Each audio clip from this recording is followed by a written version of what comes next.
Guess who's back, baby? They tried to shut me down, but I persevere. Ugh. So as you can see, this set was a little bit different than usual, but that's because I don't have an extra chair to set my laptop on. So instead, I put it on my washing machine. There been so much that has happened throughout this whole time period that I was gone. So basically what happened, right? I got into an argument with my mom about what I'm doing out here and who I'm talking to, which when I tried to tell her myself, she would not believe it a single bit for some reason. And we got into this whole argument about how like I don't trust her and that I don't consider her as family because I don't trust her, or like my friends are more family than she is because I tell them about stuff and that I don't tell her, and you don't trust me, you don't love me, all that stuff. All that good and nice stuff, right? Which none is true. I was telling the truth when I said who I was talking to out here is myself. That was full truth. But she just went on this rampage. And so during that argument I went into a meltdown, a full body meltdown. Probably my worst melt/breakdown this year because it got physical. It got bad. Um to the point that I got bruised on my knuckles, both of my knuckles, which you can't really see actually on video. One because camera quality is bad, and also they're healing. They're actually healing really nicely. But they did hurt for a day or two.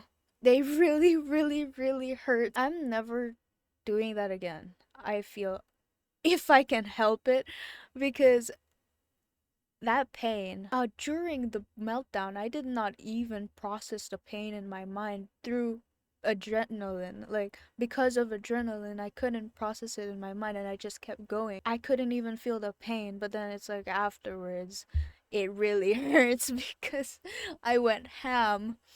I didn't fight anyone, by the way. The victim of these fists were simply my walls. So rest assured. We made up though, somehow. I don't. We have this tendency of just acting like things never happened after it's resolved. During that day, actually, on that day of the meltdown, full body meltdown, where I just messed up my whole room and just started beating the crap out of my walls, I had to go to this church activity. I don't go to church. I used to go to church. I was really religious. I used to be really, really religious, and I used to go to church. But that church was really toxic, okay? The whole religion, the whole group, the people in it, they were toxic. With that bad experience, a lot of my trauma started to like sort of like be about like that church. And so I escaped that hellhole. I think 2 years ago now, or 3 years ago now. And this is my first time in 3 years willingly going to an event of that church. It was so tiring. I was so tired. It was only just talking, it was only just socializing. They didn't even like kind of like mention, God in any way, but it was it was so tiring. I was so tired. I spoke to one person, tired, and then I had to speak to more. Oh my god. During that time, I had to like avoid making connections. Like they were asking me like for like my Facebook or my Instagram. I gave them my Facebook, which I don't use. I thought that giving my Facebook would be an okay thing because I don't use Facebook. I never open Facebook, so it doesn't even matter. That's not making connections, really. But then they asked me for my Instagram, and my dumbass, who was clearly on Instagram the whole time. We watched a movie, by the way. The whole event thing was we watched a movie. And the whole time, not the whole time, but like sometimes I would go on my phone and scroll on Instagram. But then they asked me for my Instagram, and I straight up said, "No, I don't have that. I've never heard of that." Luckily, they didn't like react to it at all. I think it's because they were in a hurry to go somewhere. My dumbass. Anyways, yeah, they kept going like, "You'll come back, right? You'll join the other activities, right? I'll see you in church, right?" And it's like, yeah, nod and smile, smile and nod. It was crazy, to say the least. This week is our sort of like, I don't know the word for it, but one of the words I heard about it is kyoiku sodan. It's basically like your parents and your teachers and you sit in a room and then you discuss what your future is going to be like, what school you're going to go into. And I don't know if I talked about it on here, but I had trouble picking between a Japanese school, like a full Japanese school, or an international school, which my problems were if I went to the international school, I feared that I wouldn't be able to speak actual Japanese, because when you learn Japanese from textbooks, you're not really learning the language. I've heard of so many people who have like, they say like, "Oh, I've studied Japanese for 9 years," but it's all by textbook. So then when they actually try to talk to a Japanese person, they can't. A Japanese person tries to talk to them, they can't answer, even though they've studied for 9 years. Those 9 years were all on textbook, which isn't really learning Japanese. I feel like if I go to the Japanese school there, I'll actually be able to learn Japanese.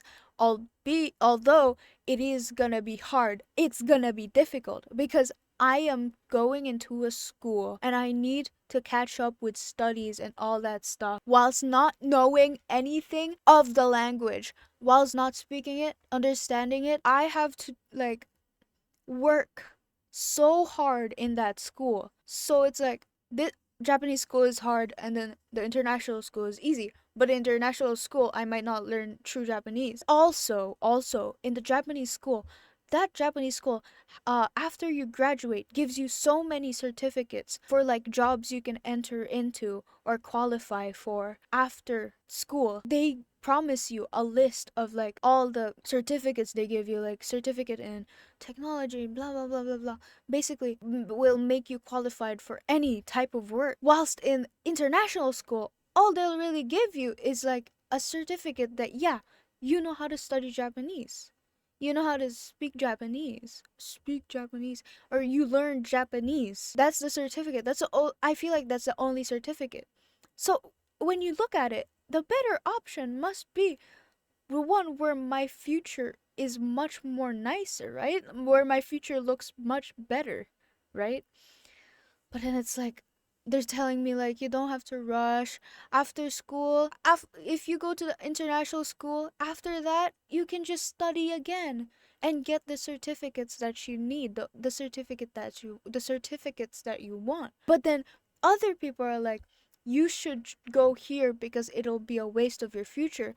So it's like messing my brain up, because some people are saying like, "Oh, take your time," but then some people are saying like, "This is your future. This is now. This is going to determine the rest of your life." And it's like, so what the hell? What do I do?